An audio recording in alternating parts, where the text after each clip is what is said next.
Enregistrement sur cette... Voilà. Salam alaikum à toutes et à tous. Merci beaucoup et bienvenue pour ce nouvel amana du vendredi. Je voudrais consacrer cette amana à la notion de fin de cycle, notamment plus connue sous le nom de la mort, mais je voudrais que ce soit quelque chose de plus général en réalité. La fin de cycle, ça peut être la fin de cycle d'une relation, la fin de cycle d'une période de vie, la fin de cycle où on a vécu dans un appartement, la fin de cycle d'un travail. La fin de cycle, c'est très global, c'est très général. Et souvent, c'est associé à la mort parce que finalement, on a une vision très occidentalo-centrée et presque très judéo-chrétienne, même si, que ce soit pour le judaïsme ou pour la chrétienté, c'est né en Palestine, donc c'est plutôt né, c'est pas né en Occident, hein, voilà, c'est plutôt né en Orient. Mais en tout cas, on a une vision qui est très, très linéaire, en fait, du temps.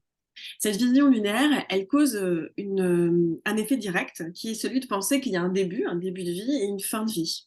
Et quand on a une vision comme ça, très linéaire des choses, c'est comme si ce qui précédait, c'était le néant, et ce qui succédait, bah, c'est le néant aussi.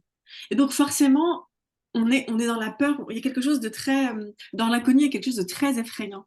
Dans cette vision linéaire, il y a quelque chose qui nous prédispose déjà à avoir peur de la fin, avoir cette vision d'un sablier retourné et tic-tac, tic-tac, tic-tac, plus ça va et plus on se rapprocherait de l'inexorable fin qui serait du coup la disparition de ce que nous sommes.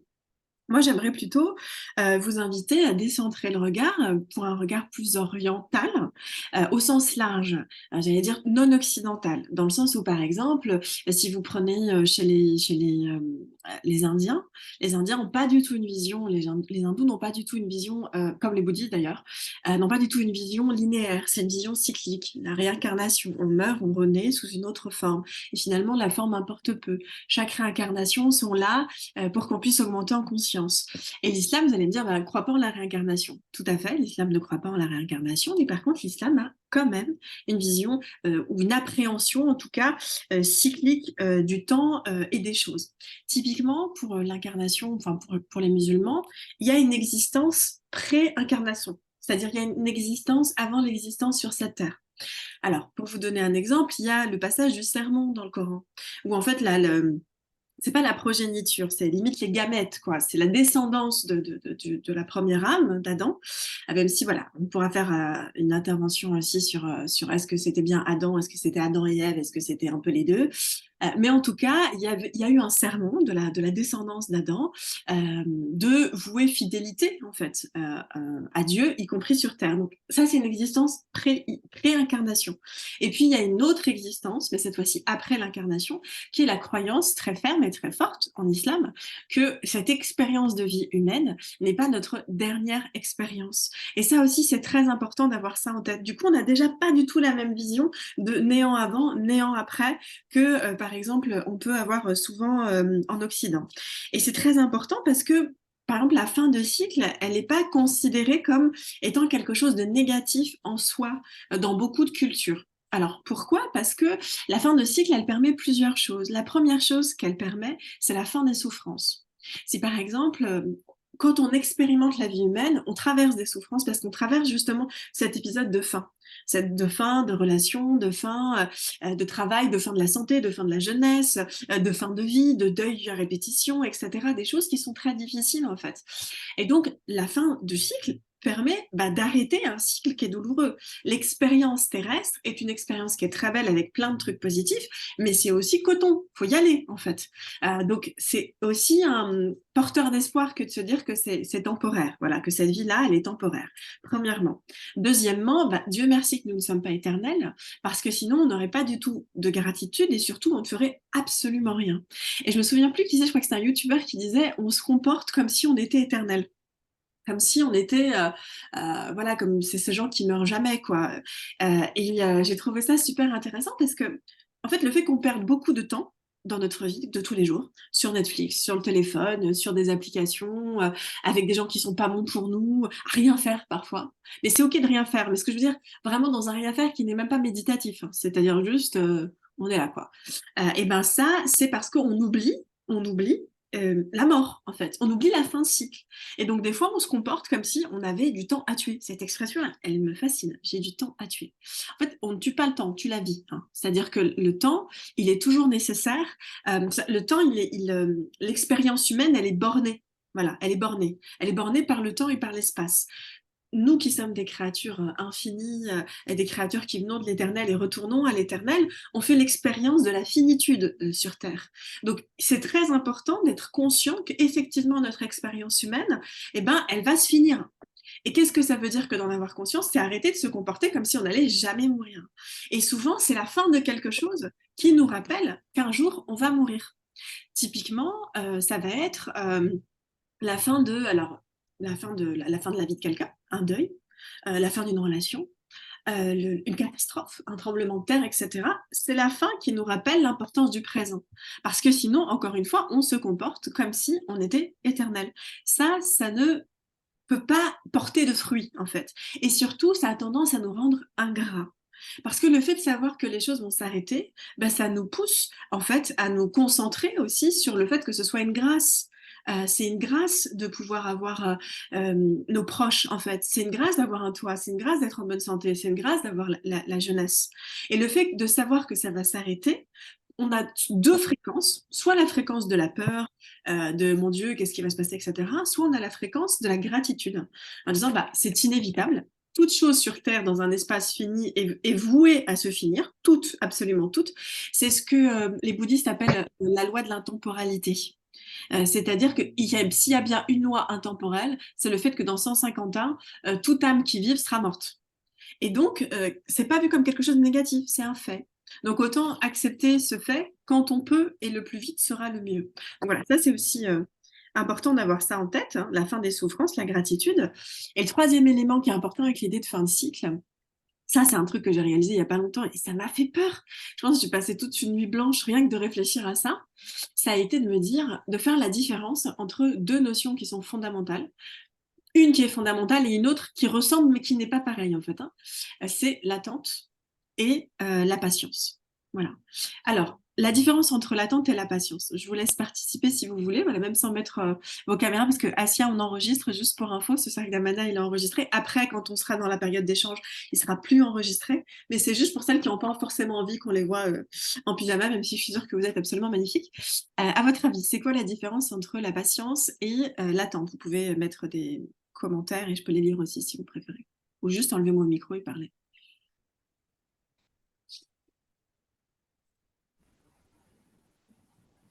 Pour moi, dans là, il y a un côté passif, passif-actif. L'attente, il y a un côté hyper passif, alors que la patience, c'est quelque chose de plus dynamique. Complètement. Romy dit la patience est consentie, l'attente est subie. Complètement. Et vous avez raison de mettre vraiment l'accent sur la posture intérieure, en fait. Quelle est l'intention qu'il y a derrière? Est-ce qu'il y a autre chose, à votre avis?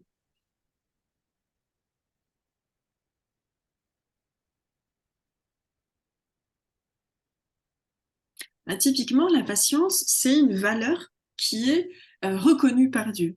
Et d'ailleurs, quand on regarde quels sont les piliers de la foi en islam, par exemple, eh bien, la patience en fait partie. La gratitude aussi en fait partie. La patience, c'est le cœur même de cette expérience humaine. Parce que nous faisons c'est une expérience qui est, en fait, on apprend. Ça, j'aimerais bien, je pense que je ferai une amana, à Sargdamana sur la nature humaine, en fait, sur la nature de cette expérience humaine. Mais quand même, la base de notre expérience humaine, c'est la finitude, hein. C'est d'apprendre par l'opposé ce que nous sommes. Nous sommes infinis, éternels, et nous expérimentons le fait d'être mortel et le fait d'être voilà, des êtres finis dans la matière et séparés des autres. Donc on apprend douloureusement finalement. Donc la patience, c'est très important parce que dans cette vie où il y a un certain nombre d'épreuves, où on expérimente l'opposé de ce dont on a envie, la séparation, le deuil, etc., eh ben c'est compliqué, c'est très compliqué. La patience est une vertu et c'est même l'un des piliers de la foi, en fait. C'est croire que Dieu va intervenir, c'est croire qu'un jour ça va s'arrêter. Donc ça, c'est très important. L'attente, c'est peut-être l'antipode de la foi, en fait. C'est peut-être l'antipode de la foi. Pourquoi? Parce que en fait, quand on est dans l'attente, on n'est pas présent. Le contraire de la présence, c'est pas l'absence, c'est l'attente. Quand vous êtes en attente, vous n'êtes pas là, en fait. En attente d'un poste qui peut-être ne viendra jamais, en attente d'un conjoint ou d'une conjointe qui, pareil, peut-être ne viendra jamais, et peut-être que même si elle était là, ça ne changerait rien, en attente d'un changement de vie, en vous disant un jour je ferai ci, je ferai ça, je voyagerai, etc. Le temps passe et vous avez fait que chi, en fait.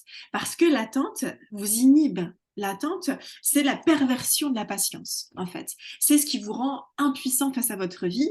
Et par exemple, la patience vous donne de l'espoir. Quand vous êtes patient dans une épreuve, vous gardez l'espoir. Quand vous êtes dans l'attente, vous n'êtes pas dans la patience. Vous êtes dans la passivité, dans un espèce de marasme.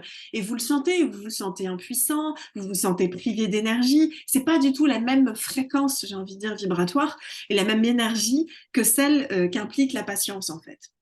Quand il n'y a pas de fin de cycle, quand on n'a pas le rappel, parce que en fait la fin elle est là que vous le vouliez ou non, c'est-à-dire la mort, tous les êtres humains vont mourir. C'est comme ça, les prophètes sont morts, le premier être humain sur Terre est mort, on va tous mourir. Ok, le fait est là. Par contre, on peut l'oublier. On peut l'oublier et la fin de cycle, elle est là pour nous le rappeler, en fait. La fin de cycle de quelqu'un qu'on aime, la fin de cycle d'un travail, la fin de cycle d'une maison, la fin de cycle de la paix, voilà, plein de toutes ces fins de cycle-là. Par exemple, si demain il y a une famine, etc. Tout ça, c'est venu pour nous rappeler qu'en fait, rien n'est donné. Enfin, tout est donné, mais rien n'est acquis. Voilà, c'est plutôt ça. C'est-à-dire que c'est comme si, parfois, on agissait avec Dieu comme s'il nous avait promis que cette vie serait facile, qu'il n'y aurait aucun souci, que tout serait en abondance en permanence. Oui, il a promis ça, mais il me semble pas que ce soit ici, en fait. Il me semble plutôt que ce soit là-bas. Alors, quand je dis ça, ça ne veut pas dire pour autant qu'il faut dire, bah, j'aurai ce que je veux plus tard dans l'autre vie, et donc on abdique celle-là. Il ne faut pas abdiquer celle-là. Personne ne nous a demandé ça. C'est une des phrases aussi des Malamati, si je me trompe pas, c'est-à-dire des saints cachés qui disaient ne convoitez pas cette vie, mais n'y renoncez pas non plus. Et même le prophète sallallahu alayhi wa sallam, Mohammed, il disait demandez une longue vie. Ne soyez pas dans une logique mortifère de oui, moi je veux mourir le plus tôt possible. Personne t'a demandé ça. Cette expérience, elle est finie. Ensuite, tu seras éternel. Ce serait bête de raccourcir cette toute petite expérience comparée à l'éternité, en fait. Voilà. Donc ça, c'est aussi important d'avoir ça en tête parce que moi, typiquement, je vais donner un exemple de ma vie. J'ai été en attente peut-être 10 ans, peut-être le temps de ma thèse, en me disant, mais j'aurai le temps après de construire une famille, j'aurai le temps après de voyager, j'aurai le temps après de voir ma famille, j'aurai le temps après, je sais pas, enfin, plein de choses, de trouver un travail, etc. J'ai mis en suspens la quasi-totalité de ma vie. Arrivé à la fin de la thèse, ça a été comme un rideau d'eau froide, en fait. Où bah, quand on se retrouve à perdre la santé, à perdre ses repères, à finalement à pas pouvoir travailler là où on pensait qu'on allait travailler, on se rend compte qu'on a attendu tout ce temps, mais que cette terre promise dans cette vie, elle ne viendra pas, en fait. Plus tard, elle est déjà là. C'est maintenant qu'on construit. D'où même l'existence de ces cercles d'Amana. Pendant longtemps, je me disais, ah, j'aimerais bien faire des cercles, j'aimerais bien qu'on puisse parler, j'aimerais bien qu'on puisse parler de Dieu différemment que de crier dans un micro et de dire que tout est haram et interdit. Et en fait, j'attendais que quelqu'un crée cet espace. J'attendais que je puisse, moi, m'accorder ce temps, en fait. Mais c'est pas un temps qui va venir dans le futur parce qu'on ne sait pas ce qui va se passer. Vous savez pas si vous allez être en état physique, psychique, spirituel de pouvoir faire ce que vous êtes en état de faire maintenant. Donc, évidemment, il faut être patient et accepter que les choses puissent se faire petit à petit, mais il ne faut pas être dans l'attente parce que là, on n'agit pas. Et la foi, c'est aussi l'action. D'ailleurs, dans la sourate Le Temps, Dieu le dit. Voilà, certes, nous avons créé les humains en perdition, sauf ceux qui croient et accomplissent les bonnes œuvres, et sauf ceux qui s'enjoignent mutuellement la vérité et mutuellement l'endurance. Sauf ceux qui croient et s'enjoignent mutuellement les bonnes œuvres. C'est deux conditions. Croire, c'est bien. Agir aussi. Donc, le fait d'être dans l'action, ça fait partie aussi, et pourtant c'est la sourate Al-Hasr, et qui finit, donc la sourate par le temps, qui finit par l'injonction à l'endurance et l'injonction à la vérité. Mais dans l'endurance, il y a l'action. C'est pas endurer passivement, c'est allez-y, ce que vous pouvez faire, faites-le. Ce que vous pouvez pas faire, c'est comme ça, c'est Dieu qui l'a voulu. Mais ce que vous pouvez faire ici et maintenant, faites-le. Donc ça, c'est un risque qu'on a tendance à un peu écarter. Et ça fait partie des avantages, en fait, de la fin de cycle. C'est de se rappeler qu'on ne peut pas être dans la passivité. Alors, Ibtissam dit dans Padre Pio disait la chose suivante, une foi sans action est-elle une véritable foi? Complètement. Et parfois, on a la foi, mais on a cette tentation, parce que c'est vraiment une tentation du mal, de se dire plus tard. Il y a un ami de ma petite sœur et que Dieu apaise son âme et lui fasse miséricorde parce qu'il est décédé. Il avait une trentaine d'années, il s'est dit je me marierai plus tard, j'aurai des enfants plus tard. Et il sortait tout le temps, etc. Et voilà, il avait une vie comme beaucoup de jeunes ont, finalement, aucun jugement là-dedans. Hein. Il dépose une amie de ma sœur à 6 heures du matin, qui, elle, travaille à l'hôpital. Et il y a midi, elle le retrouve dans son service, qu'elle travaille aux urgences. Elle le retrouve dans son service, hospitalisé pour une pancréatite fulgurante. En 2 semaines, il est mort. Et cette mort-là a été un rappel incroyable. Ma sœur qui ne priait pas s'est mise à prier. Ses amis qui ne priaient pas sont mis à prier. Et en fait, ça leur a juste rappelé que nous n'avons pas le temps d'en perdre. Ça ne veut pas dire qu'on n'a pas le temps et qu'il faut tout faire dans la précipitation. J'ai dit nous n'avons juste pas le temps d'en perdre. La fin de cycle est un rappel de cette réalité que nous l'acceptions ou que nous ne l'acceptions pas, en fait. Donc ça, c'est aussi un élément qui me semble extrêmement important de garder ça en tête. Et puis, il y a aussi un élément qui me semble aussi important, c'est que quelque part, la fin de vie n'est pas, n'est pas le contraire de la vie, en fait. La mort, parce qu'on oppose un peu ça, la vie, la mort. La mort n'est pas l'opposé de la vie, c'est une étape de la vie. Si on a une vision en cercle, d'ailleurs, c'est pour ça que ça s'appelle les cercles d'Amana, pour être dans une vision linéaire, finie, bornée, mais au contraire une vision plus spirituelle en fait de la vie. Et c'est une vision même qu'on retrouve dans l'approche prophétique en fait. Qui est la fin? Qui incarne la fin de la prophétie en islam?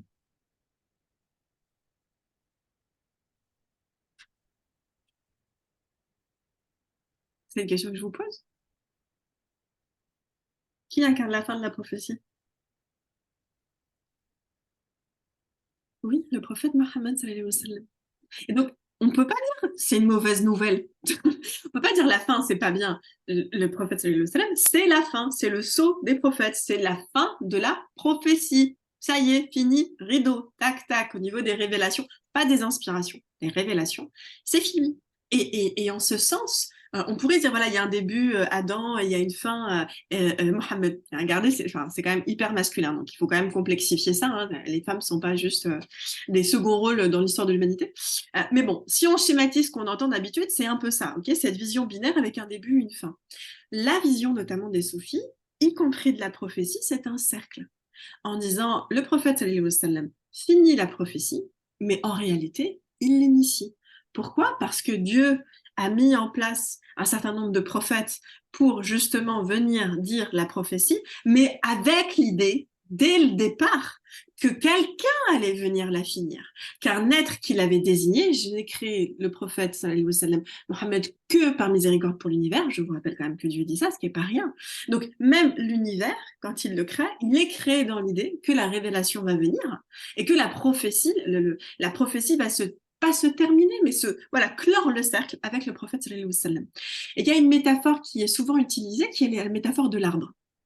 Quand on y réfléchit, un arbre fruitier, c'est souvent planté dans l'idée de récolter les fruits. Donc, techniquement, même si c'est le fruit qui vient de l'arbre, c'est l'idée du fruit qui a précédé le fait de planter l'arbre. Parce qu'on a planté l'arbre pour avoir les fruits.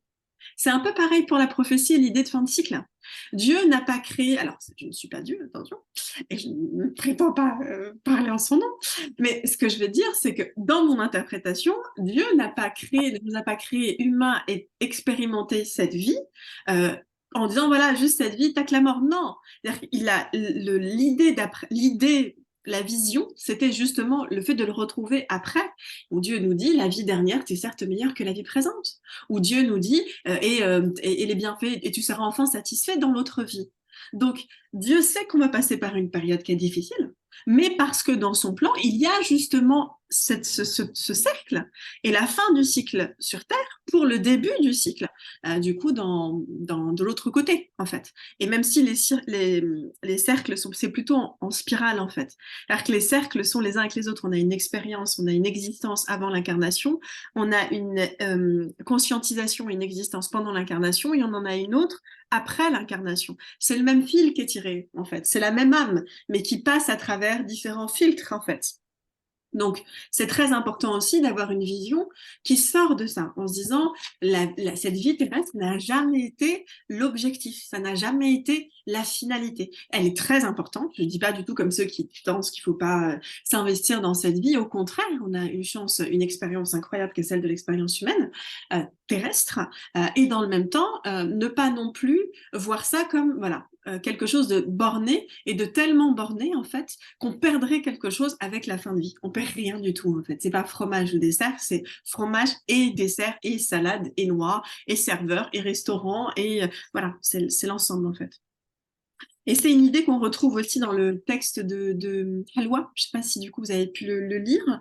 Donc Halwa, c'est celle qui a écrit le livre Les secrets de l'amour divin, où il y a tout un chapitre sur la mort, où elle compare cette expérience à une chrysalide. Et je trouve que c'était très intéressant. C'est-à-dire qu'en fait, nous avons une préexistence avant l'incarnation, et que cette période que nous traversons, qui est appelée la vie humaine, est une période de grande transformation, en fait, où on retourne à Dieu connaissant.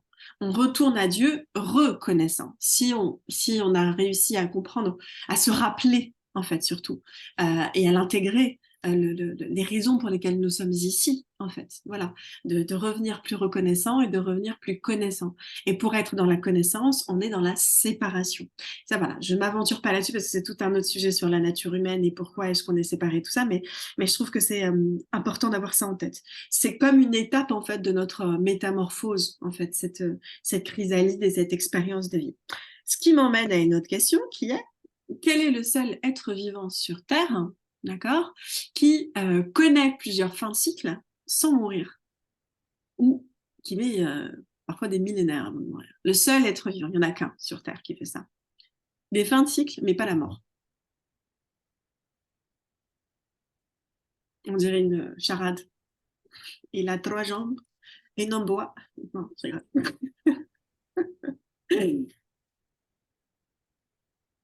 À votre avis?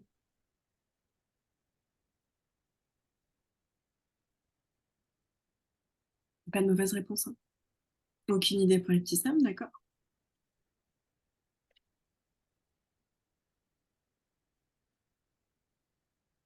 Asia, Romy, Rim.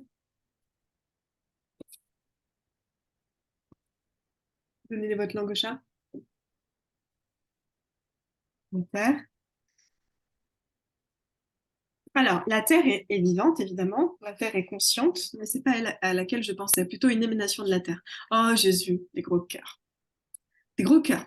Oui, ça aurait pu fonctionner, qui connaît des fins de cycle, mais sans jamais mourir. Bah, il est reparti au ciel quand même. Enfin, alors, bon, c'est deux interprétations différentes en fonction de la religion. En islam, il n'est jamais mort. Voilà. En tout cas, Dieu, le Coran, Dieu dit, ils l'ont tué, du moins c'est ce qu'ils croient. Et après, il y a différentes interprétations sur est-ce qu'il a été substitué ou pas sur la croix, etc. Mais ça, c'est un mystère qui appartient à Dieu. En tout cas, moi, l'être vivant que j'avais en tête, Al-Khid, oh là là, des cœurs. Oui, bah, évidemment. Alors, le Khidr, c'est cette créature. Alors, c'est pas une créature, c'est un être réalisé qui initie les âmes, que l'on représente souvent en vers, qui est en fait une figure que l'on retrouve aussi dans d'autres traditions, notamment la tradition hindouiste, et qui aurait découvert la source de l'éternité et du coup qui ne meurt jamais. Donc oui, c'est un très bel exemple, mais je pensais à quelque chose qui est tout aussi, enfin très terre à terre, même si je c'est très terre à terre, hein, c'est pas une théorie, hein, voilà. Enfin, ça dépend si on y croit ou pas, mais voilà, il n'y a pas de doute sur de l'existence de Ridr. Non, je pensais aux arbres. Les arbres sont les seuls êtres vivants sur Terre qui, a priori, n'ont pas de fin. C'est-à-dire qu'un arbre, en théorie, peut vivre tout le temps. Alors, en général, c'est plutôt des centaines d'années, voire des milliers d'années. Ça dépend aussi des conditions météorologiques. Mais ce qui est intéressant, c'est que ce sont des êtres qui connaissent aussi un aspect cyclique. Chaque année, les arbres connaissent un grand dépouillement, une grande fin de cycle que l'on appelle l'automne. Et on est en plein dedans. Et durant cette saison, hop, ils laissent leurs feuilles, ils laissent le passé en fait, ils laissent l'année, ils laissent tout ça tomber en réalité. Et puis ils traversent une petite mort. Cette mort, c'est l'hiver. Quand on regarde les arbres et les plantes en hiver, ça fait de la peine. Hein. Alors, tu vois, les petites branchouilles là, tu te dis, voilà, il a pris cher celui-là. Et on doute, moi, parfois, il y a des plantes que je me dis, celle-là, elle va jamais repartir. tac, au printemps, elle repart. Et donc les arbres sont des maîtres spirituels absolument extraordinaires parce qu'ils nous apprennent en fait le lâcher prise chaque année avec la fin de cycle et l'accueil du nouveau cycle. C'est un acte de foi, c'est-à-dire que les arbres, personne ne leur garantit comme à nous que les feuilles vont revenir. Mais il faut un acte de foi qui est de dire, ben voilà, on laisse les feuilles partir et le moment venu, elles reviendront. Et ce qui est hyper intéressant, toujours dans cette dynamique cyclique, c'est que en automne, on a semé en général, les agriculteurs ont déjà semé, ou les arbres ont déjà semé aussi pendant l'été. Donc les graines sont déjà en terre. La condition pour que les graines survivent à l'hiver, celles qui sont en terre, c'est que le sol ne gèle pas. Et pour que le sol ne gèle pas, il leur faut un tapis de feuilles mortes. Donc typiquement, qu'est-ce que ça veut dire? Ça veut dire que la condition pour commencer un nouveau cycle, c'est accepter la fin du précédent. Parce que la fin du précédent va venir nourrir le prochain cycle. Et ça, c'est incroyable quand on réalise ça. Et c'est très vrai. Par exemple, accepter la fin d'une relation amoureuse, c'est ce qui permet la nouvelle rencontre. Il faut d'abord, ou alors on est polygame, hein, les enfants, attention. Mais à part ça, il faut accepter la fin de quelque chose pour le début, la fin d'un travail pour le début d'un autre travail, le déménagement pour le fait d'avoir un autre appartement, etc., etc., etc.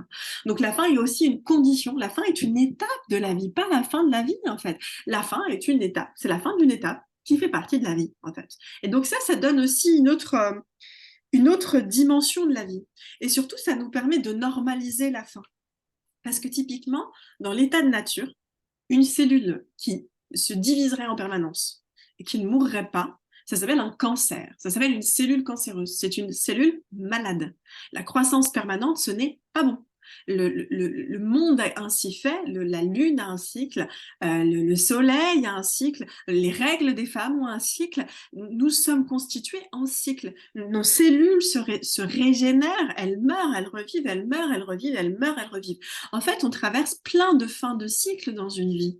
La fin de l'enfance, la fin de l'adolescence, la fin de la quarantaine, et là on rentre dans une autre étape, la fin, plein de fins de relations, plein de fins de travail, la fin des études, la fin de... Et donc, en réalité, ce qui nous fait si peur quand c'est la fin de la vie, qui en réalité n'est pas la fin, est quelque chose que l'on connaît assez souvent.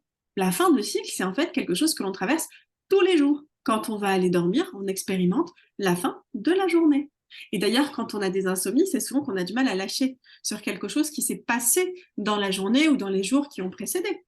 La fin de l'année, la fin du mois, on expérimente des fins tout le temps en réalité. Simplement, quand on va dormir, on est plus ou moins confiant et conscient que le soleil va se lever. Et c'est ce qui nous permet de lâcher, c'est ce qui nous permet de souffler et de s'endormir. C'est un peu pareil pour la fin de vie en fait. Le fait de savoir qu'il y a un jour, une aube après, qui est l'autre vie, bah, ça permet de lâcher et de pouvoir partir avec plus de confiance. Les soufis appellent la mort la grande séparation. Parce que c'est le cas. Alors que là, enfin, je veux dire, c'est pas juste vous vous séparez de quelqu'un que vous aimez, de votre père, de votre mère, de machin, ce qui est déjà absolument hyper difficile. Vous vous séparez de tout en même temps. Même de votre corps, de ce que vous identifiez comme étant vous-même, en fait. De votre esprit, de la réalité, de votre réalité, de ce que vous avez appelé la réalité pendant toute votre expérience humaine. Même votre idée de la réalité, vous devez la quitter au moment de la mort. C'est ça la grande séparation, en fait. Et ce que je trouve terrible, c'est qu'on n'est pas du tout préparé à ça, en fait. Même quand on dit, moi, j'ai pas peur de la mort. Bah, t'as jamais eu d'expérience de mort, mon frère. Ou ma sœur, hein, ça peut être les deux. Parce qu'en réalité, c'est quelque chose auquel on se prépare. On n'est pas prêt à la mort de quelqu'un qu'on aime. On n'est pas prêt. Par contre, on peut être préparé. On n'est pas prêt à sa propre fin, à sa propre main. Par contre, on peut être préparé. D'où l'importance, en fait, de voir la fin comme autre chose. Peut-être même de lui donner un autre nom. Il y a plein de cultures dans lesquelles, par exemple, la fin de vie n'est pas du tout célébrée comme chez nous en Occident, où on est habillé en noir, où il y a ce qu'on appelle un croque-mort. Mais qu'est-ce que c'est glauque qui vient pour récupérer le corps, etc. Enfin, évidemment, ça donne pas envie de mourir. Les cimetières sont excentrés, on est enfermé dans un couffin, machin, nanana, parce que on a diabolisé la mort en Occident. On l'a tellement diabolisé qu'il y a même une figure qui incarne la mort, qui a une faucille et qui a vraiment pas l'air sympa, en fait.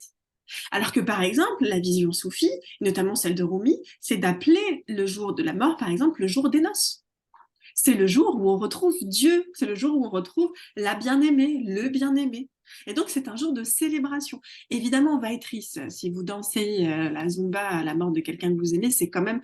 Il y a peut-être quelque chose autour des émotions à processer, en fait. Ou alors, vous êtes parfaitement réalisé, c'est l'un ou l'autre. Mais a priori, c'est normal d'être triste. Mais déjà, le fait de changer le rapport à la mort, d'être dans la célébration, d'avoir un jour, par exemple, de la fête des morts au Mexique. Il y a aussi la Toussaint, avant la Toussaint, donc le 31 décembre, le 31 octobre.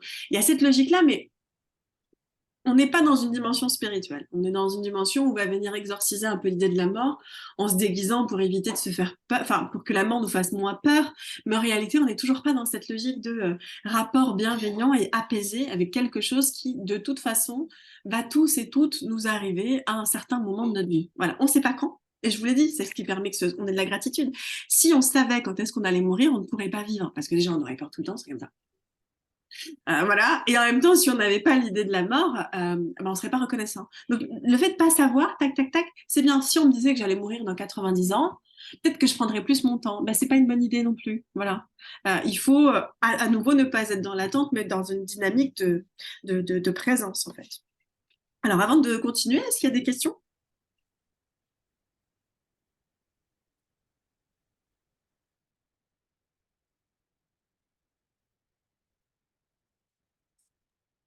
Je prends ça pour un non. Pas de questions? Ça va? C'est clair? Je vais pas trop vite?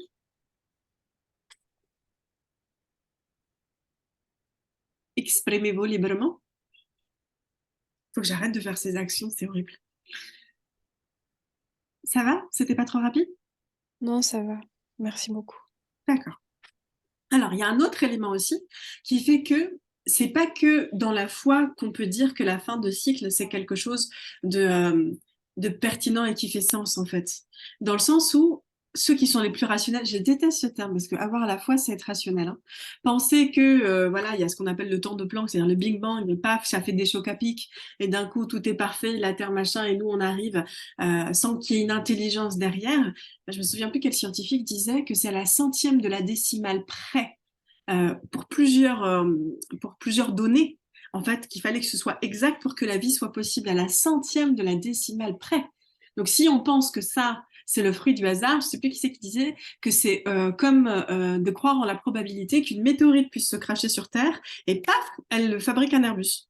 Mais juste comme ça, voilà, c'est les mêmes probabilités de la vie et de la complexité de la vie, en fait. Donc, c'est très, très rationnel de croire qu'il y a une intelligence supérieure à la nôtre qui a tout créé. Voilà, une conscience plus qu'une intelligence supérieure. Voilà. Et donc, dans la physique quantique, il y a aussi cette idée que la fin n'existe pas. Et vous l'avez peut-être entendu quand vous étiez en cours de physique-chimie, où on vous disait rien ne se perd, rien ne se gagne, tout se transforme. En physique quantique, alors qu'est-ce que c'est que la physique quantique? C'est la science des énergies. L'énergie se manifeste comme une vibration. L'énergie se mesure en joules, en fait. C'est pas un truc complètement abscon.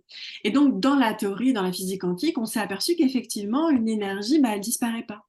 Et que même l'idée de séparation dans le temps et dans l'espace qu'on a du fait de cette incarnation sur Terre, mais ça c'est pareil, je vous ferai peut-être une amana sur les conditions humaines, où vraiment il y a deux éléments qui bornent et finissent notre expérience humaine, c'est le temps et l'espace, et la matière, mais en fait la matière possède des deux autres éléments.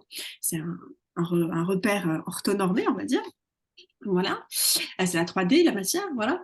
Alors voilà, quand je pars dans ces trucs-là, après j'oublie ce que je suis en train de dire. Tac, tac, tac. Qu'est-ce que je disais, les enfants? Rappelez-moi, j'ai un trou de mémoire là. Ah oui, rien ne se perd, enfin, voilà, rien ne se perd, rien ne se gagne, tout se transforme. Et ce qu'on a montré, c'est que l'énergie, elle ne connaît pas le temps et elle ne connaît pas l'espace. Et par exemple, ils ont montré que deux molécules qui avaient, c'est un phénomène en physique qu'on appelle l'intrication. Qu'est-ce que c'est que l'intrication? C'est pas très compliqué. C'est deux molécules qui ont été un jour en contact l'une avec l'autre, même si elles sont à des millions d'années-lumière. Des millions d'années-lumière, c'est des millions et des millions et des millions et des millions de kilomètres. C'est tellement loin que ça se compte en millions d'années. C'est années-lumière. Vraiment, c'est loin. C'est en temps et en espace, c'est loin, d'accord? On s'aperçoit que ces deux molécules, si elles ont été en contact et qu'il y a eu ce phénomène qu'on appelle l'intrication, si je touche une des molécules, l'autre, à des millions d'années-lumière, bouge aussi. C'est ça, ce phénomène d'intrication. Donc, en médecine quantique, ils ont réussi à démontrer que, effectivement, le temps et l'espace, en matière énergétique, n'existent pas. c'est des illusions. C'est-à-dire que même séparées, ben, en fait, elles se ressentent en réalité. Voilà. Et donc ça, c'est aussi important parce que ça nous permet de dépasser aussi cette idée de la mort. Parce que l'idée de la mort, c'est l'idée que voilà, les personnes qu'on aime, eh ben, on sera séparés d'elles peut-être potentiellement pour toujours. Sauf que ce pour toujours en énergie, on ne le retrouve pas. Ça veut dire que l'énergie de ces personnes-là, elle est bien allée quelque part. Obligatoirement, elle est allée quelque part. C'est un peu l'idée de cycle de l'eau, en fait. L'eau qu'on boit, c'est la même eau depuis des millions et des millions d'années sur Terre. Il n'y en a pas d'autres. Il y en aura jamais d'autres. C'est un circuit fermé, en fait. Voilà. Sauf s'il y a une météorite avec de l'eau dedans. Enfin, voilà, c'est un circuit fermé. Voilà. L'énergie, c'est pareil. Et que fait Dieu? Dieu fait que cette énergie de la personne que l'on perd, eh bien, aille ailleurs, et notamment une énergie particulière qui est l'énergie de l'amour. Dieu console, parce que Dieu est un Dieu miséricordieux. Et même si il sait, parce qu'il nous l'a dit, voilà, voilà, c'est évident que la mort, c'est méchant. On a tendance à oublier, même s'il nous a dit il nous a promis qu'on allait avoir une meilleure vie après, il sait que c'est pas facile ici. Et je prends un exemple typiquement pour vous montrer que c'est pas quelque chose que je sors du chapeau. Mais dans le Coran, il y a un passage où Dieu enlève Moïse à sa mère. Bon, c'est plutôt sa mère qui met Moïse dans l'eau parce que Dieu lui demande, voilà, au niveau dans le Nil, pour le sauver. Mais après, elle est triste. Dieu pourrait se dire, mais je me fiche de la mère de Moïse. Parce que quand même, dans une autre sourate, Dieu dit qu'il a créé Moïse pour son propre nefs, pour lui-même. Il a créé Moïse pour lui-même et pas pour Moïse, en fait. Et Moïse appartient davantage à Dieu qu'il n'appartient à lui-même. Donc, il pourrait dire la même chose à la mère de Moïse. Ton fils m'appartient comme toutes les âmes, davantage qu'il ne t'appartient. Et tant pis si tu comprends ou pas mes choix. Pas du tout. Dieu la console. Dieu lui renvoie Moïse en faisant en sorte que aucune des nounous, que Moïse rejette le lait de toutes les nounous, et que la seule nounou dont il ne rejette pas le lait, en réalité, c'est sa mère. Bon, évidemment, Pharaon ne sait pas que c'est sa mère, mais Dieu console la mère de Moïse, avec Moïse lui-même. Mais souvent, Dieu console avec d'autres êtres que la mère de Moïse. Et qui en réalité, dans le contenu, dans l'amour, dans l'énergie, sont le prolongement de la personne qu'on a aimée qui est partie, ou le prolongement voilà, de l'amour, de la rupture, ou juste de l'amour de Dieu, en fait. La forme change, d'accord? L'incarnation, la personne qui nous apporte l'amour, qui nous prodigue l'amour, les soins, etc. Mais par contre, derrière, c'est toujours la cause première. Et la cause première, c'est Dieu. Et nous, parce que nous expérimentons le monde des formes et des séparations, qui est l'expérience humaine, on est attaché à la forme. On dit, mais non, moi je veux elle, je veux lui, je veux ce travail, je veux cet appartement. Quand bien même Dieu nous ait proposé mieux, que quand bien même Dieu est déjà dans la consolation et dans le... Mais le mieux arrive, fais-moi confiance, sois patiente en fait. Sois patient, le mieux arrive. Quand on n'est pas conscient de la fin de cycle, on est attaché et on laisse pas le cycle se terminer en fait. Et ça c'est dangereux dans le sens où, ben, du coup, le nouveau cycle avec exactement ce dont on avait besoin ne peut pas émerger parce qu'on ne laisse pas faire en fait. L'ancien est encore là, donc le nouveau il bute en dessous, il peut pas se manifester à nous en fait. Et donc ça c'est pareil, c'est vraiment quelque chose à avoir en tête parce que parfois c'est le défaut des gens très très résilients. Je m'inclus dedans, hein. On attend que les choses soient vraiment pourries pour accepter qu'on soit dans une fin de cycle. Parce qu'on est résilient, donc on a les moyens, les ressources, et on se dit c'est pas grave, je vais tenir, c'est pas grave, cette relation, ça va le faire, c'est pas grave, ce travail, ça va le faire, c'est pas grave, ce logement, c'est pas grave, mes parents sont un peu toxiques, c'est pas grave, c'est pas grave. Et souvent, on n'accepte pas la fin de cycle parce qu'on a les ressources. Mais on n'a pas besoin d'attendre que nos aliments dans le frigo pourrissent pour les jeter quand on sait que déjà on n'a plus l'intention de les manger. Évidemment, on veut éviter le gaspillage alimentaire, mais ça sert à rien d'avoir un frigo plein de trucs qu'on mangera pas parce que c'est pourri déjà, en fait. Et parfois, on a tendance à faire ça, mais pour les relations, pour le travail, etc. C'est une qualité de savoir quand terminer le cycle. C'est pas de la lâcheté, c'est pas de la faiblesse, c'est de l'intelligence. Quand les arbres lâchent les feuilles, c'est pas qu'ils sont lâches, c'est qu'ils savent, inconsciemment ou consciemment, que chaque chose a un cycle et un moment. Et quand ce moment est passé, ça sert à rien de s'accrocher. Et des fois, on est comme dans une maison en feu. On est là, la maison, c'est un brasier, c'est vraiment, ça va plus du tout. Et nous, on est là, on choisit la paire de rideaux. Tiens, est-ce que j'en prends des bleus? Est-ce que j'en prends des roses? C'est pas bon, en fait. Il faut se barrer de la baraque. Voilà, ça rappelle ce truc-là, tu vas pas brûler la baraque qui avait tourné, mais c'est le cas en fait.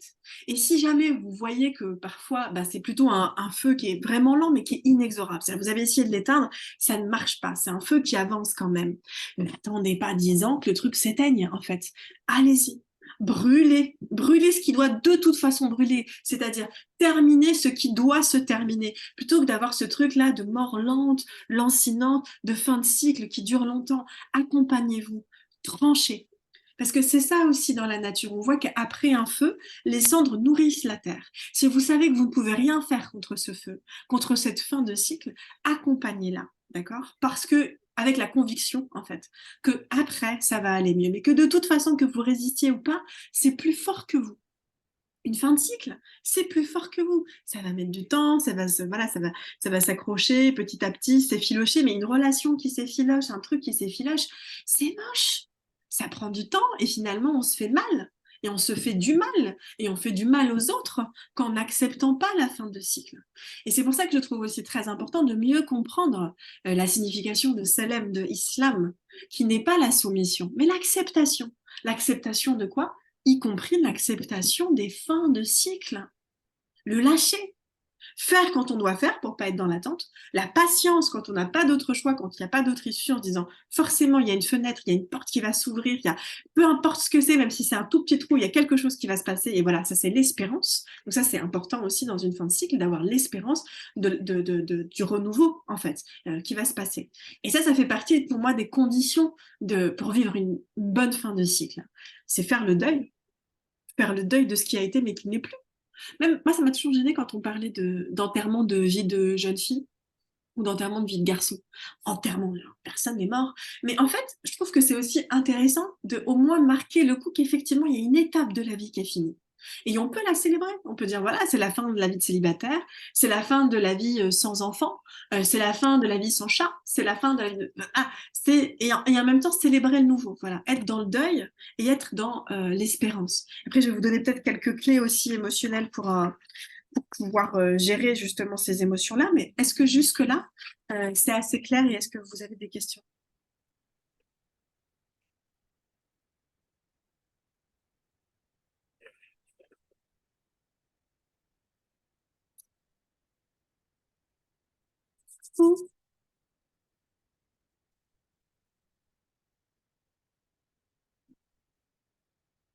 Si vous voulez, je peux mettre pause tout de suite et on échange et ensuite je reprendrai hein, si vous préférez ce format-là.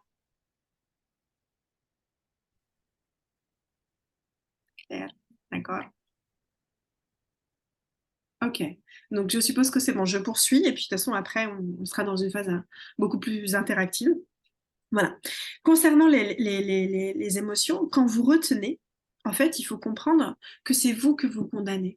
Et moi, je comprends tellement parce que c'est que maintenant, à 34 ans, que je réalise à quel point je résistais à l'idée de fin, en fait. Et je résistais à l'idée de fin en résistant. Alors, il y a une question de rime. Comment être sûr qu'on est en fin de cycle quand on est résilient? Ça, c'est une super question qui fait vraiment le lien avec ce que je voulais vous dire maintenant sur la question des émotions.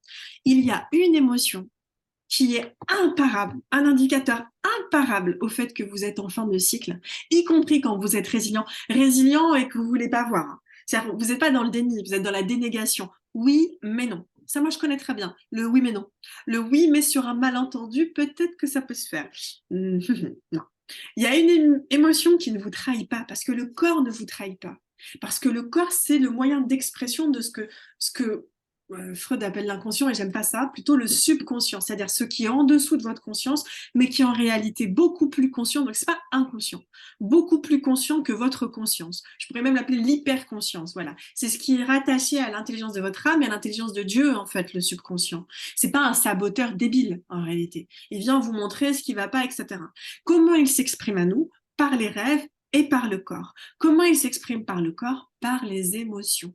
Et l'émotion qu'il utilise pour nous faire comprendre que nous sommes en fin de cycle, c'est la tristesse.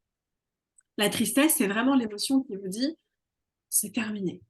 moi, je me souviens d'une patiente à moi, une personne que j'ai accompagnée, qui me disait que, par exemple, à la fin de ses relations amoureuses, eh ben, elle finissait par pleurer pendant les rapports sexuels. Mais sans comprendre pourquoi. Elle était consentante, ça se passait bien, et d'un coup, rideau. Ben, rideau, parce qu'en réalité, inconsciemment, au niveau du subconscient, elle savait que c'était la fin. Et c'est parfois une tristesse, des fois on ne comprend pas d'où elle sort. On se dit, mais je ne comprends pas aujourd'hui, je suis. Et je ne vous parle pas d'un moment où vous êtes en symptômes prémenstruels, où là on sait que voilà, il peut y avoir des raisons hormonales. Non, c'est cette espèce de tristesse, de vague à l'âme que vous avez parfois et vous vous dites, mais je ne comprends même pas pourquoi je me sens si mal, en fait. Ben, cette tristesse-là, elle est là pour vous indiquer qu'il y a un élément dans votre vie qui a pris fin et que vous n'avez pas voulu intégrer ou acter. Typiquement, ça peut être une enfance. Par exemple, ne pas vouloir faire le deuil de son enfance parce qu'on se dit j'aurais dû avoir une meilleure enfance, des parents plus présents, plus aimants, moins maltraitants, ou j'aurais pas dû être violée, etc. Ce qui est vrai, ça n'aurait pas dû arriver. Ça n'aurait jamais dû vous arriver. Vous arrivez. Il n'y a aucune raison pour lesquelles ces choses dramatiques vous sont arrivées. Par contre, il y a un fait qui est clair, qui est que ces choses-là, aussi horribles soient-elles, sont arrivées. Pas que vous méritiez qu'elles vous arrivent, mais que vous le vouliez ou non, elles sont arrivées. Et moi, pendant longtemps, j'ai cru qu'accepter que ce soit passé, c'était accepter ce qui s'est passé. Vous voyez, accepter d'avoir pu subir voilà, de la maltraitance, etc., c'était accepter la maltraitance. Pas du tout. Accepter que ça se soit passé, c'est un cadeau que vous vous faites à vous-même. Vous n'êtes pas du tout dans une logique voilà, de définition en tant que victime, etc. Mais vous acceptez que l'injustice vous a été faite et vous acceptez de la laisser partir. Et la tristesse, elle est là pour laisser partir. Et c'est pas forcément une injustice. Ça peut être, par exemple, une fin de relation. Et c'est ça aussi, on a des biais dans cette société. Dans le sens où on mesure une bonne vie, où on mesure une bonne relation, souvent à sa longévité. Mais il y a des relations extrêmement toxiques, et pardonnez-moi du terme, merdiques, qui ont duré 50, 60 ans. Nos ancêtres d'Aaron, etc., elles sont restées parfois très très longtemps dans des relations complètement dysfonctionnelles parce que simplement elles s'interdisaient la possibilité de partir. Soit parce qu'il n'y avait pas les ressources, donc c'est pas du tout un reproche. Parfois, vous n'avez pas d'autre choix. Si voilà le gagne-pain, c'est un mari qui est maltraitant, bah, vous avez plusieurs enfants, bah, vous restez avec le gagne-pain. C'est même pas avec le mari. Le mari, c'est voilà, vous fermez les yeux et vous prenez ce qu'il faut pour nourrir vos enfants. Donc on n'a pas toujours le choix, on n'a pas toujours les ressources. Mais aujourd'hui, déjà, on les a davantage. Voilà, on est dans une génération qui a davantage de ressources disponibles, comme ces cercles d'Amanon, voilà, comme le fait de pouvoir se retrouver à distance pour pouvoir parler de sujets profonds, en fait. Et la tristesse fait partie du processus naturel de deuil. C'est ce que je dis dans ma vidéo sur le deuil. Il y a 7 étapes. Alors attendez, parce que mes doigts ils sont en train de faire une crise d'épilepsie. Voilà, il y a 7 étapes au deuil. La première étape, c'est le choc. Tac, le rideau. Là, vous entendez plus, vous avez des étourdissements. Voilà, il y a un choc. Quelqu'un, vous vivez depuis 20 ans avec quelqu'un, voilà, la personne vous annonce qu'elle vous quitte. Il y a quelque chose, il y a un rideau, il y a un choc. Voilà, un décès, c'est un choc. Vous perdez votre travail du jour au lendemain, vous apprenez que vous allez être expulsé. Choc, voilà. Première phase. La deuxième phase, c'est le déni. Ok, non, c'est pas arrivé. Ok, non, c'est pas arrivé. J'ai mal compris. C'est pas arrivé. Voilà. Ça peut durer longtemps. Il faut vraiment sortir des phases de déni parce que c'est pas cédé. Hein. La troisième phase, c'est la tristesse. Voilà. La troisième phase, c'est la colère, qui est très importante aussi. La colère contre le fait de perdre un proche. La colère contre une injustice qui est arrivée. La colère parce que on se dit, j'ai investi une relation pendant 10 ans, 15 ans, un travail. Et c'est pas juste. Et moi, je l'ai ressenti, par exemple, sur la question de la thèse et du milieu académique. Je me suis dit, j'ai investi 15 ans de ma vie et on est en train de me dire que c'est pas là où je vais travailler et gagner mon pain, en fait. C'est terrible. On peut pas s'empêcher d'être en colère. C'est OK. C'est OK parce que la colère fait partie des phases du deuil. Il faut accepter. Il y a des choses très simples à mettre en place pour pouvoir évacuer la colère. Taper, aller crier dehors, aller évacuer, faire du sport, bouger son corps pour que la colère ne se retourne pas contre nous-mêmes. Et puis après ça, il y a une autre étape qui est la phase de la tristesse. Et souvent, dans l'inconscient, on reste bloqué à la phase de la tristesse. Et ça devient latent. En fait, tant qu'on n'accepte pas la fin de cycle, cette tristesse, on a presque l'habitude. Tu sais, c'est une copine, le truc. C'est là, c'est souvent, ça revient, ça repart, ça vient, ça repart, ça vient, ça repart. Mais c'est pas l'état naturel de l'être humain, en fait. Évidemment, on a tous des cycles, donc c'est normal qu'il y ait des moments de la tristesse, puis il n'y a pas de tristesse, puis il y a de la tristesse, puis il n'y a pas de tristesse. C'est OK. Mais si par contre, vous voyez que les moments où vous n'êtes pas triste se font de moins en moins récurrents, c'est qu'il y a quelque chose Il y a une fin de cycle qu'il va falloir acter. Et pour les gens très résilients, c'est pas facile. Parce qu'on trouve des moyens, des ressources, et on va sortir, on va machin, nanana. Par exemple, dans mon cas, c'est clair que le milieu académique, il n'était pas pour moi depuis longtemps. Ça fait un moment que j'ai des signaux et des red flags en me disant non, c'est un milieu qui est mort et un milieu qui est raciste. Barre-toi de là. Et je ne veux pas le voir parce que très résiliente et que je me dis que je vais être l'exception, etc. Jusqu'au jour où on n'a pas d'autre choix, en fait. Et l'idée, c'est d'éviter ce jour où on n'a pas d'autre choix. Parce que ça, c'est extrêmement violent. Ou au contraire, les gens qui ont refusé de clôturer ces cycles et qui ont atteint 50, 60 ans, qui se retournent sur leur vie et qui se disent, bon sang, mais qu'est-ce que j'ai fait de ma vie? J'ai vécu la vie d'un autre. Ce travail, je l'aime pas. Cette femme, je l'aime pas. Cette baraque, je l'aime pas. Mon corps, mais qu'est-ce qui s'est passé? On dirait que tout a abdiqué. Et voilà. Et donc, on se retrouve comme ça un jour à se retourner, à se dire, ce n'est pas ce que je suis venue vivre une expérience humaine. Et j'ai passé mon temps à être en mode de snooze, en mode de, voilà, je suis déconnectée, pas présent, absent, en attente d'un jour meilleur. Voilà. Ça, c'est terrible comme sensation aussi. Donc, pour éviter d'être dans l'un ou dans l'autre, de s'apercevoir trop tard ou de se manger un mur pour comprendre que c'est une fin de cycle, apprendre à écouter cette émotion qu'est la tristesse et qu'est la colère. Et ce qu'elles nous disent du fait que là, il y a quelque chose qui est terminé et qu'il va falloir accompagner dans sa petite mort, qu'il va falloir accompagner dans sa fin. Et souvent, ce qui aide, c'est d'être aussi dans le renouveau pendant qu'on est dans la fin. C'est pas deux phases différentes en fait. La mort et la naissance, elles sont entremêlées. L'accouchement, c'est une petite mort pour le bébé en fait, dans le sens où déjà il risque sa vie. C'est-à-dire que quand il va, lui, c'est pas ce qui se passe. Hein. Il voit juste un trou noir, un tunnel extrêmement étroit où il se dit oulala, je ne vais jamais passer. Comme sa mère d'ailleurs, elle se dit oulala, ça va jamais passer. Et pourtant, ça passe la plupart du temps. Voilà. Et en tout cas, il y a une fin une fin de quelque chose. C'est la fin de la réalité qu'il connaissait. Et cette réalité, c'était l'intérieur du ventre de sa mère. C'est une vraie fin, c'est une petite mort. Puis ensuite, il se réveille à une autre vie. Voilà. C'est pareil le principe de la mort. Mais c'est-à-dire qu'il faut déjà être dans l'espérance d'après. Voilà. Dans le renouveau, dans quelles sont les graines que l'on a envie de voir germer dans l'après, en fait. Et qu'on est prêt à investir justement dès maintenant, dès la fin de cycle, comme l'exemple des arbres. C'est-à-dire que quand l'hiver est là, les graines, elles sont déjà dans le sol, en fait. Elles sont pas là, elles sont déjà là, elles sont déjà en train de germer dans le sol. Et Rumi il disait, alors qu'à l'époque, on n'avait même pas les moyens de le vérifier, il a dit, même si on voit un arbre qui est mort comme ça, je suis sûre que les racines sont en bas, en train, alors, rioting en anglais, de se rebeller, mais en tout cas en train de faire la fiesta. Donc il avait conscience que en deçà de ce qui est perceptible par les yeux, il y avait une vie.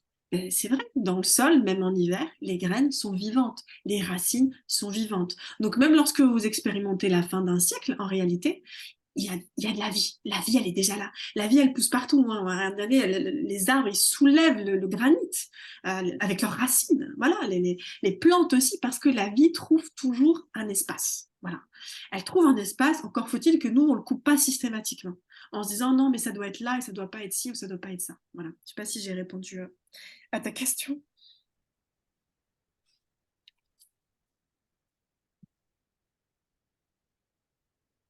Il y a d'autres questions, n'hésitez pas.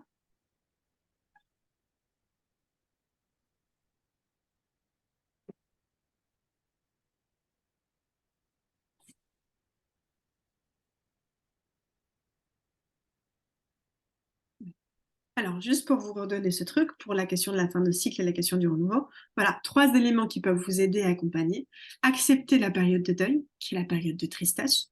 N'hésitez pas à, par exemple, écrire sur votre tristesse les lettres, ça fonctionne très bien.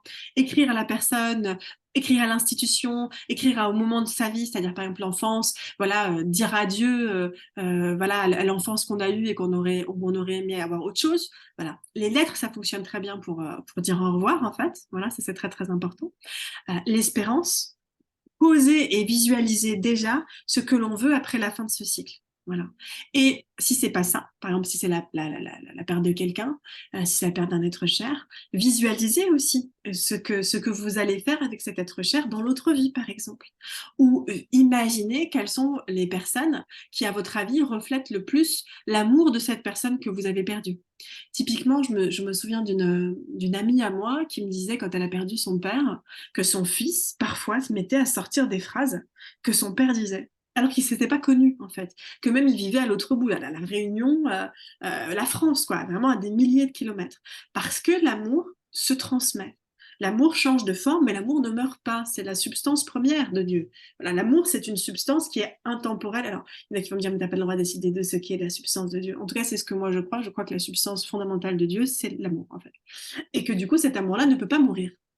Et que simplement, il change de forme. Donc ça aussi, la question de l'espérance, elle est très, très importante. Et j'espère du coup, pour le prochain cercle, que pour travailler sur la notion de renouveau. Et justement, puisque cette année, on finit par la fin de cycle, qu'on puisse commencer par la visualisation. Ça, c'est quelque chose dont on a beaucoup de mal parce que souvent, on n'a pas été préparé et entraîné à ça.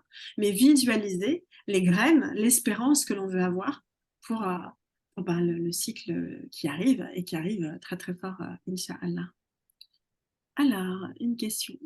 Comment on fait quand on est déprimé du fait du génocide en Palestine? Est-ce que c'est aussi la fin ou le début d'un cycle? J'ai l'impression de vivre dans un monde shaitanesque, en perdition. Quand est-ce qu'on pourra brûler ce système? Bon, alors, des cœurs, c'est une super question. Alors, je vais être tranchante.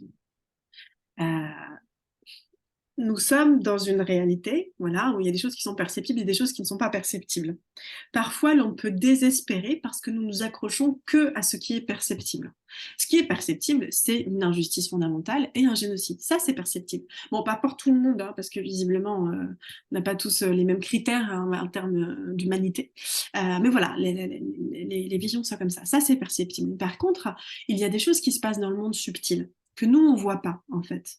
Et c'est pour ça que quand on prend le cas de l'Algérie, et que du coup, moi, je connais un peu mieux parce que voilà, je suis franco-algérienne, 130 ans de colonisation.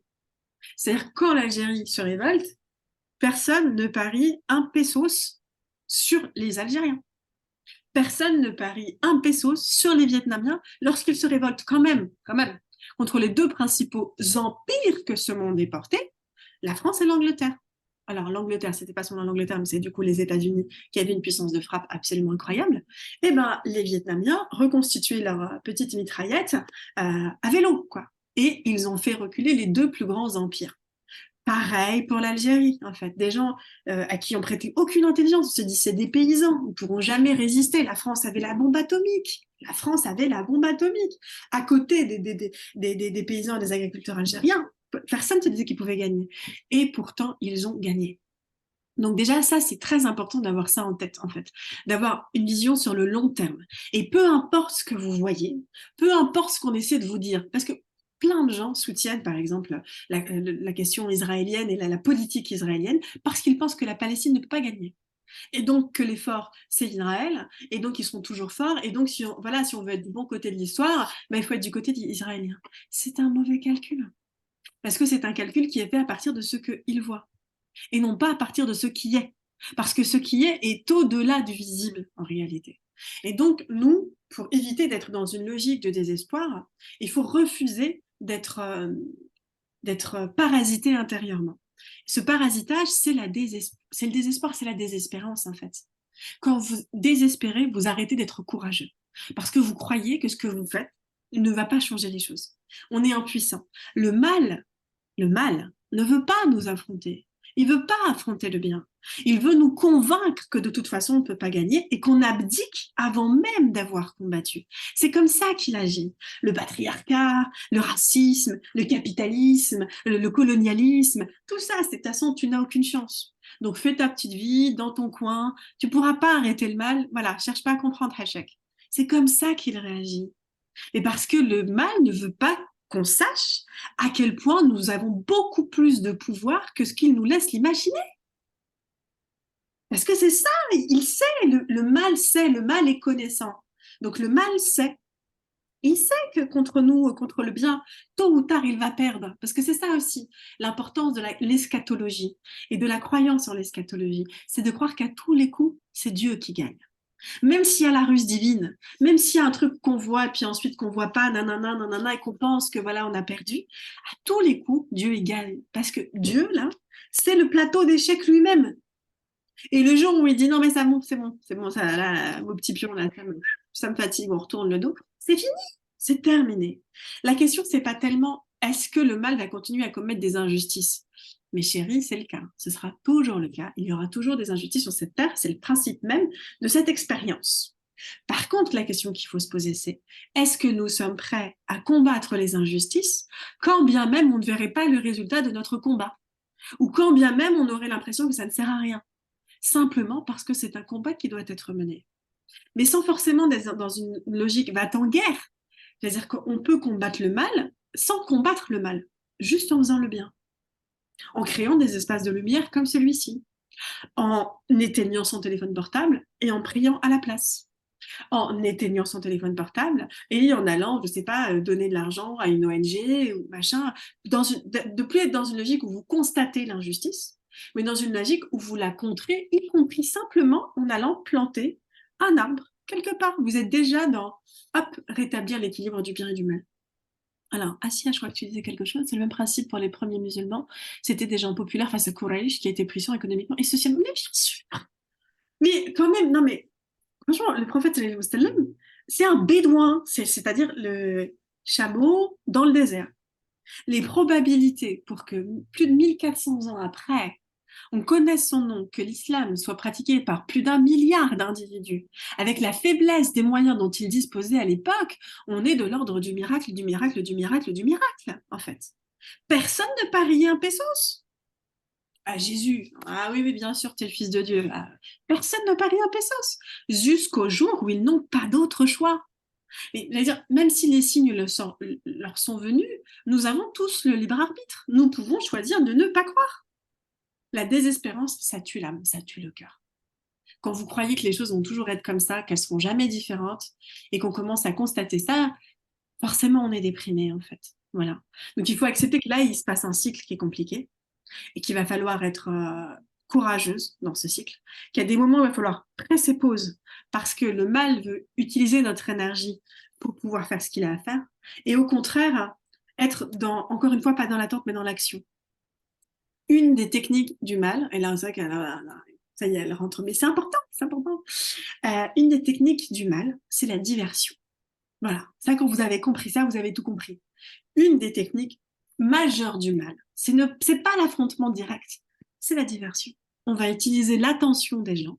L'attention des gens, c'est quoi? C'est de l'énergie, des enfants.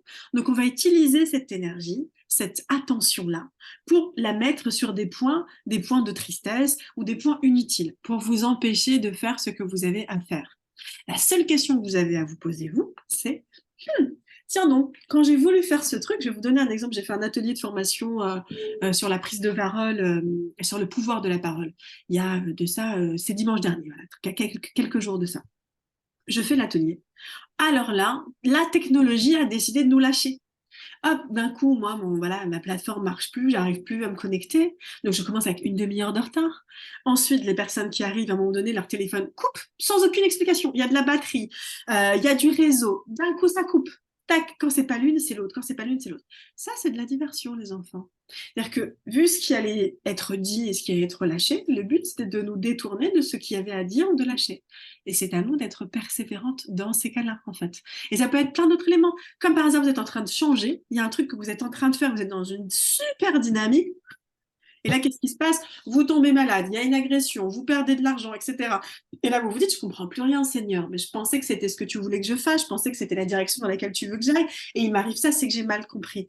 Non, non, c'est pas que vous avez mal compris, c'est que vous n'êtes pas seul sur le stade de foot, en fait. Il y a une équipe en face, voilà.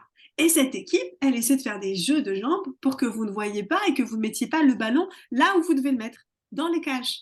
Et le tout, c'est de rester concentré pendant que vous jouez. Alors, il y a quelqu'un qui a coupé son micro. Il y a d'autres questions?